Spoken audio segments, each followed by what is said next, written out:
पंजाब में ससुराल। अरे विकी पाजी ये बताओ, शेर कदी घास खांदा है? अरे आप शेर पुत्र हो अंकल जी के, आप कहाँ के दुकानदार के चक्कर में पड़े हुए हो?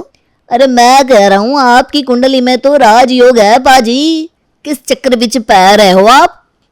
अरे मोंटू पाजी, आप तो ना ऐसे ही मुझे चने के झाड़ पे बिठाते रहते हो।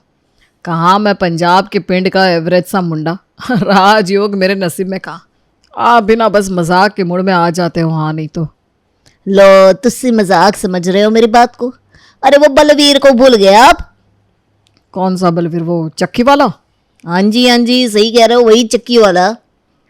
और ते कनाडा चला गया सी ना, उसकी तो गल करनी है, उसके तो हो गई लाइफ सेट। अब तो डॉलर में पैसे कमाने हैं उसने। अरे पाजी वही तो समझा रहा हूँ मैं आपको, मैंने ही तो कनाडा भिजवाया उसको। अगर उसकी लाइफ सेट कर सकता हूँ तो आपकी क्यों नहीं? अरे सब हो जाना है, आप बस हुक्म करो। ओए तू सच कह रहा है? मैं भी जा सकता कनाडा, लेकिन मेरे कोल तो ना पासपोर्ट है, ना वीजा, ना कोई डिग्री, ना डिप्लोमा। मैं करना क्या उत्थे जाके? ओहो पाजी आप ना टेंशन बहुत कर दे हो। मैं बोल रहा हूँ ना, सारी टेंशन ते प्रॉब्लम मेरे ते छड़ दो तुसी, मैं सब हैंडल कर लेना है। अच्छा आप ये बताओ, इंडिया में इतने टैक्सी ड्राइवर है, कोई डिग्री मांगता है उनसे? ओए ये तो चंगी बात कही तूने, गाड़ी चलाना तो आता है मुझे। हाँ टैक्सी चला सकता हूँ मैं। अरे पाजी वहाँ टैक्सी चलाकर इतना कमाओगे ना, यहाँ इंडिया में राजा बन जाओगे आप, डॉलर छापोगे डॉलर। मोंटू की बात सुनकर तो विकी हवा में उड़ने लगा था। करना क्या होगा ये तो बताओ। अरे ज़्यादा कुछ नहीं करना है, बस 50 लाख रेडी रखो, और 50 लाख भी आप समझो आपकी सिक्योरिटी मनी है। 6 महीने में कमा लोगे इतना तो आप, फिर उसके बाद तो पूरे पिंड में बच्चा बच्चा पहचानने लग जाएगा आपको। अरे बड़ी रिस्पेक्ट होती है NRI बंदे की, याद करोगे लाइफ सेट हो जाएगी आपकी। माँ मुझे 50 लाख रुपए की ज़रूरत है। एक बंदे से बात हुई है, वो मुझे कनाडा भेज सकता है। कहता है 6 महीने में 50 लाख कमाई हो जाएगी। इससे अच्छा मौका हमें कभी नहीं मिलेगा माँ। बस किसी तरह 50 लाख का इंतज़ाम करवा दे, 6 महीने में सारा कर्जा उतार दूंगा। बस एक बार कनाडा पहुँच जाऊँ मैं। तेरा दिमाग खराब हो गया है क्या? 50 लाख कोई छोटी मोटी रकम होती है कि मैं तुझे लाकर हाथ में थमा दूं? हमारे पास 50 लाख रुपए है कहाँ जो मैं तुझे दूंगी? अपनी जो ज़मीन है ना सड़क के पास, और खेत भी तो है गांव में, उसके तो 50 लाख मिल ही जाएंगे ना। और अपने इकलौते बेटे की लाइफ सेट करने के लिए क्या आप इतना नहीं कर सकती? अरे एक तो पहले ही तेरे काम धंधे का कोई ठिकाना नहीं है। ये खेत ही है जिसके दम पर घर चल रहा है। तेरे पापा जी कभी नहीं मानेंगे। बाप दादाओं की ज़मीन ऐसे नहीं बेचते, खेती बाड़ी से ही तो अपना घर चलता है, रोजगार है हमारा, ऐसे कैसे बेच दे? अरे मम्मी बस 6 महीने का टाइम चाहिए मेरे को। 6 महीने के बाद आपका सारा पैसा लाकर आपके हाथ में रख दूंगा मैं, फिर खरीद लेना अपनी ज़मीन वापस। कौन मना कर रहा है? और वैसे भी ये बाप दादा की ज़मीन से हमने चिल्लर ही कमाने हैं सारी ज़िंदगी। ज़िंदगी एक मौका दे रही है आगे बढ़ने का। जो नहीं जागे तो ज़मीन लेकर ना सारी ज़िंदगी यहीं बैठे रह जाना है हमने। अरे ऐसी क्या कमी है अपने पिंड में? तेरे पापा जी ने तुझे एक दुकान भी खुलवा कर दी है, आराम से सुकून की जिंदगी जी रहे हैं ना हम लोग।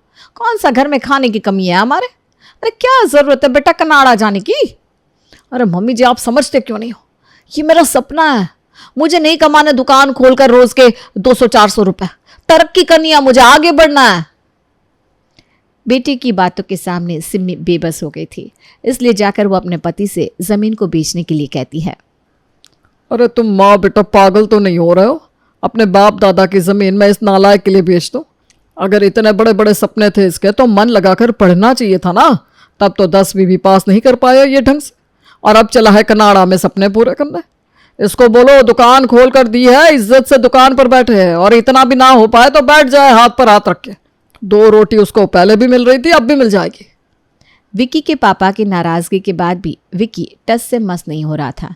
आखिर में बेटे की जिद के आगे दोनों पति पत्नी घुटने टेक देते हैं और इकलौते बेटे की खुशी के लिए वो अपनी जमीन बेचने को तैयार हो जाते हैं। मोंटू पाजी पैसों का इंतजाम हो गया, अब तो आप बस मुझे कनाडा भेजने की तैयारी करो। अरे वाह वाह वाह विकी पाजी, खबर तो बहुत अच्छी सुनाई आपने। अब आप ऐसा करो, कहीं इंग्लिश सीखने के लिए कोचिंग ज्वाइन कर लो। अरे वहाँ पर तो पंजाबी हिंदी नहीं चलेगी ना, कनाडा जाकर तो अंग्रेजी में बात करनी पड़ेगी आपको। और हाँ एक काम करना, 50 लाख में से 30 लाख आप पहले मुझे दे देना।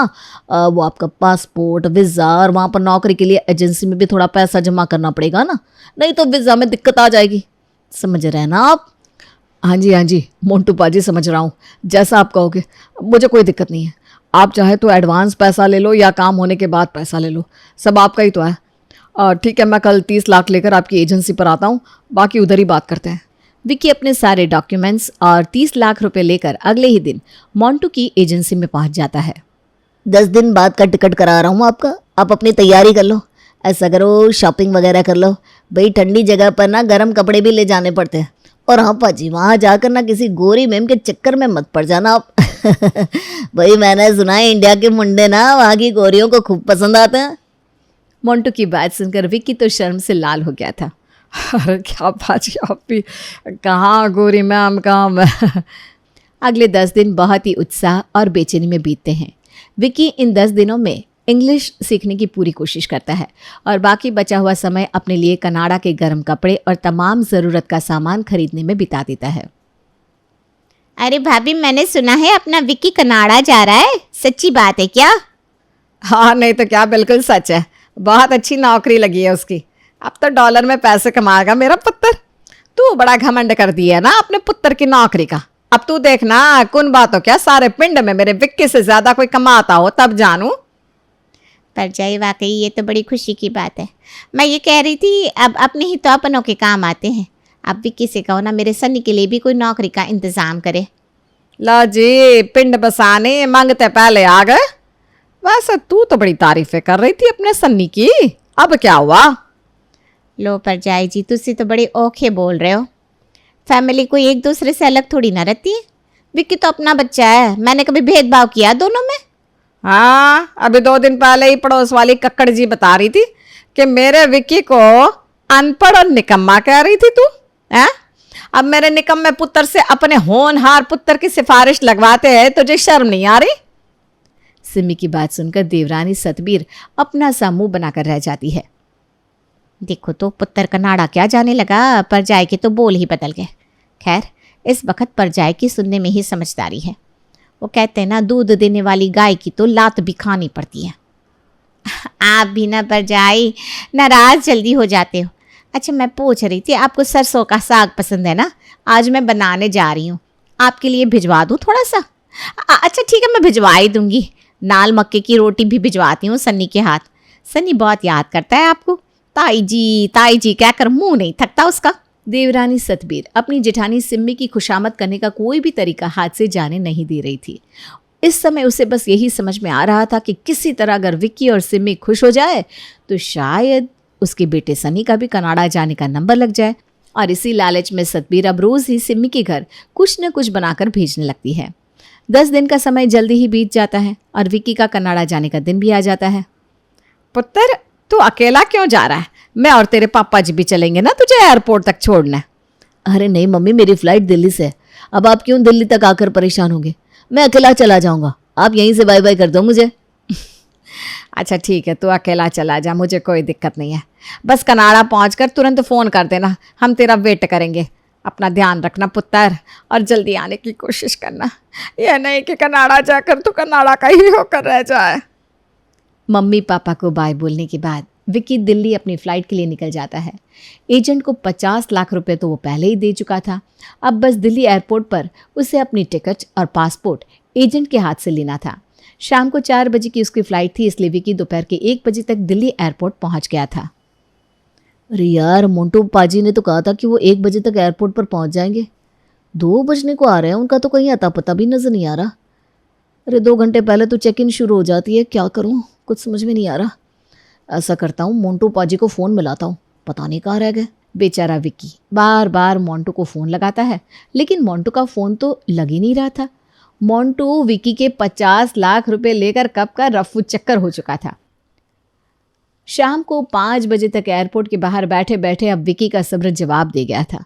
उसे समझ में आ गया था कि मोन्टू अब आने वाला नहीं है। टैक्सी लेकर वो वापस अपने पिंड पहुंचता है और वहां जाकर सबसे पहले मोन्टू की एजेंसी जाता है तो उसे पता चलता है कि मोन्टू तो सब बेचकर भाग गया है। अब क्या करूं, कुछ समझ में नहीं आ रहा। अब अगर वापस घर गया तो पूरे गांव में थुथु हो जाएगी, कुछ तो सोचना पड़ेगा। वो तुरंत टैक्सी लेकर वापस दिल्ली जाता है। फिर सोचने लगता है कि आगे अब उसे क्या करना है। 1 महीने के बाद विक्की फिर से अपने पिंड पहुंचता है और इस बार इसके साथ एक गोरी मैम भी थी। विक्की को सूट बूट पहनकर एक गोरी मैम के साथ वापस गांव में आया देख गांव के लोग उसे चारों ओर से घेर लेते हैं। अरे विक्की, तो बड़ी जल्दी कनाडा से वापस आ गया। और ये लड़की कौन है? मेरा नाम नताशा है, ये ओल्ड लेडी। मैं कनाडा से आई हूँ। विक्की से शादी मनाने के बाद हम विक्की की मॉम डैड से ब्लेसिंग लेने आए हैं। 1 महीने के अंदर इसने वहां पर जाकर गोरी मैम भी फंसा ली और उससे शादी करके वापस भी आ गया। कमाल कर दिया भाई विक्की ने तो। विक्की नताशा को लेकर अपने घर पहुंचता है। पैरी पोना मम्मी जी। अब बेटा पैरी पौना नहीं, पैरी पहना होता है। खैर तू छड़। वैसे विक्की बेटा हिंदी तो बड़ी चंगी बोल रही है ये। हाँ मम्मी, मुझसे ही तो सीखिए, वरना कनाडा में कहाँ कोई हिंदी जानता है। अरे ओल्ड लेडी, तुम भी यहाँ आ गई? तुम हमारा पीछा कर रही है क्या? अरे पुत्र, मैं चाची हूँ विक्की की। और ये तू क्या ओल्ड लेडी कही जा रही है? मैं भी सास लगती हूँ तेरी रिश्ते में। ये कैसे पॉसिबल है? मेरी दो सास कैसे हो सकता है? झूठ बोलती है ओल्ड लेडी। अरे पर जाए, अब बताते क्यों नहीं? अपनी बहू को कब से मेरी बेइज्जती किए जा रही है। नताशा बेटा ये ठीक कह रही है, चाची बोला करना। ओके मम्मी जी। अच्छा मम्मी, मैं ये कह रहा था कि मैं ना ज़्यादा दिन नहीं रुकूंगा, बस 10-12 दिन के लिए आया हूँ। उसके बाद नताशा के ना कनाडा में बहुत बड़ी बिजनेस मीटिंग है, तो हमें वापस जाना पड़ेगा। ए पुत्र, ये नताशा बिजनेस की मालकिन है क्या? नहीं तो क्या चाचा जी, आप मुझे भी अपनी तरह बेरोजगार समझती है क्या? $10 मिलियन की मालकिन हूँ मैं। अरे पुत्र, चाचा जी नहीं, चाची। खैर छड़। वो मैं क्या कह रही थी ना पुत्र, आपकी कोई सिस्टर विस्टर ना है? मेरा पुत्र ऐसा नहीं है उसके लिए। क्या चाची, आप भी ना, उसे आए हुए यहाँ 1 घंटा नहीं हुआ और आप रिश्ते की बात करने लग गए। अरे उसे शांति से बैठने तो दो। कुछ देर बाद गांव के लोग अपने अपने घर चले जाते हैं। बस ऐसे ही सबको अपनी आधी अधूरी इंग्लिश में फंसा कर रखना, और अगर मेरा काम नहीं बना तो समझ ले तेरी पेमेंट भी नहीं मिलेगी, इसलिए दिल लगा कर एक्टिंग कर, समझी? मेरे पैसे नहीं मिले ना तो छोड़ूंगी नहीं मैं तुझे। अभी जानता नहीं है मुझे, बड़ी टेढ़ी चीज हूं मैं। मैंने 10 दिन के बारे में जानबूझकर इसीलिए बात की है ताकि चाची और सनी कनाडा जाने के लिए मेरे ऊपर दबाव बनाए और खुद ही हाथ पैर जोड़कर 50 लाख लेकर मेरे सामने खड़े हो जाए। जैसा विक्की ने सोचा था बिल्कुल वैसा ही हो रहा था। जब से विक्की नताशा को लेकर आया था, चाची और सनी उसके आगे पीछे घूम रहे थे। भाभी, आपने ये तो बताया नहीं कि आप और भैया कहाँ मिले थे, आपकी शादी कब हुई? हम लोग बिग बैन पर मिले थे, वहीं चर्च में जाकर हमने वेडिंग कर ली। आप बिग बैन पर मिली थी? लेकिन वो तो लंदन में है ना। अरे ये लंदन और कनाडा अलग अलग होता है क्या? इतनी नॉलेज होती तो मैं लंदन में ना होती। यस, तुम बिल्कुल ठीक बोल रही हो। बिग बैन लंदन में होता है। लंदन हम घूमने गया था ना, वहीं पर हमको विक्की मिला। उसको देखते ही हम उससे शादी कर लिया। तुम बैठो, मैं जरा विक्की से मिलकर आता हूँ, कुछ काम याद आ गया। विक्की देख, 1 हफ्ता तो बीत गया। मम्मी बता रही थी 4-5 दिन में तू फिर से कनाडा चला जाएगा। देख 50-55 लाख की बात है ना, तो वो मैं भी खर्च कर सकता हूँ। मेरी भी कुछ सेटिंग बनाना यार। अब तुझे तो पता ही है मैं पढ़ा लिखा भी हूँ, मेरी नौकरी का कुछ इंतज़ाम हो जाएगा कनाडा में तो अच्छा रहेगा ना। और वो जो मेरा दोस्त है ना भटिंडा वाला, वो भी साथ चलने को कह रहा था। तू देखना यार, 2-3 लोग हैं, अगर अपना भी कुछ जुगाड़ लग पाए तो। अरे तू तो भाई है मेरा, अब तेरा काम नहीं करूँगा तो और किसका करूँगा। चल ठीक है, मैं बात करता हूँ, लेकिन एक आदमी का 55 लाख रुपया लगेगा, तो पैसे का इंतज़ाम कर, मैं कुछ जुगाड़ करता हूँ। अरे नताशा, मज़ा ही आ गया। मैं तो यहाँ एक चिड़िया फंसाने आया था और फंस गई 3। तेरा पेमेंट भी डबल। बस 4 दिन और उसके बाद पैसे लेकर हम हो जाएंगे यहाँ से फुर्र, और फिर सब ढूंढते रह जाएंगे हमें। अरे वो सब ठीक है, लेकिन ये बताओ, ऐसे फ्रॉड करना वो भी अपनी ही भाई के साथ ठीक होगा क्या? देख नताशा, जो मुझे लूट के भागा है ना, वो भी पाजी पाजी करके आगे पीछे घूमता था। इस सन्नी से ज़्यादा भाई मानता था उसको मैं। 50 लाख उसके हाथ में देने से पहले मैंने 1 मिनट नहीं लगाया सोचने में। सड़क पर लाकर खड़ा कर दिया कमबख्त ने मुझे। पिछला 1 महीना मैंने कैसे बिताया है मैं ही जानता हूँ। एक पल को तो लगा था जाकर ट्रेन के आगे कूद जाऊँ, किसी को फेस करने की हिम्मत ही नहीं बची थी। फिर सोचा इतना इमोशनल होने से कुछ नहीं मिलेगा। मम्मी जी पापा जी को ऐसे भूखे मरने के लिए अकेला छोड़कर मैं नहीं मरूंगा। बस तभी मेरे मन में ख्याल आया कि जैसे मुझे लूटा है मैं भी लूटूंगा और अपना पैसा वसूल करके निकल जाऊंगा यहाँ से। अरे लेकिन सनी क्यों? क्योंकि चाचा जी ने पापा के सीधे होने का खूब फायदा उठाया है।